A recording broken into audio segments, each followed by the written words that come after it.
આપણને બધાને હું મારા જીવનમાં પહેલી વાર અહીં આવ્યો છું અને મેં જે અનુભૂતિ કરી છે મને શબ્દો નથી મળતા, પણ મને ખબર પડે છે કે ગીતાની વાત હોય કે વેદોની વાત હોય, જ્ઞાન ભક્તિ કર્મની વાતો કરીને આપણને કર્મકાંડની દિશામાં ક્યાંક ને ક્યાંક એક બીજી દિશામાં લઈ જતા હોય, ત્યારે સાચી વાત કહીને મક્કમતાથી શ્રદ્ધાની શક્તિ કેવી હોય એનું દ્રશ્ય આજે બારજા ધામમાં આપણે જોઈ શક્યા છે।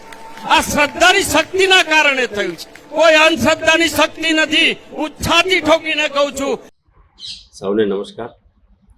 તાજેતરમાં એક સમાજ જીવનના એક શ્રદ્ધાના કેન્દ્ર ઉપર મારી મુલાકાત દરમિયાન જે સરળતાથી એ શ્રદ્ધાના કેન્દ્ર ઉપર સામાન્ય માણસને સમજણ આપવામાં આવતી, ત્યારે મેં એ દિશામાં મારા ઉદ્ગાર એ હતા કે ક્યારેક આપણા આસ્થાના કેન્દ્ર, આપણી આસ્થાના ગ્રંથો, વેદ પુરાણો, ગીતા, આવા મહાન ગ્રંથોનું અલ્પ જ્ઞાન દ્વારા મનગણત અર્થઘટન કરીને ક્યાંક સ્વાર્થ હેતુ સાધવાવાળા લોકો હોય છે, ત્યારે આપણી સનાતન ધર્મની પરંપરાને નુકસાન ન થાય હેતુથી યોગ્ય જગ્યાએ માર્ગદર્શન મળે અને જીવન દર્શન માટે આપણને સાચા અર્થમાં જ્ઞાન મળે, એ માટે આપણે પ્રયત્ન કરવો જોઈએ।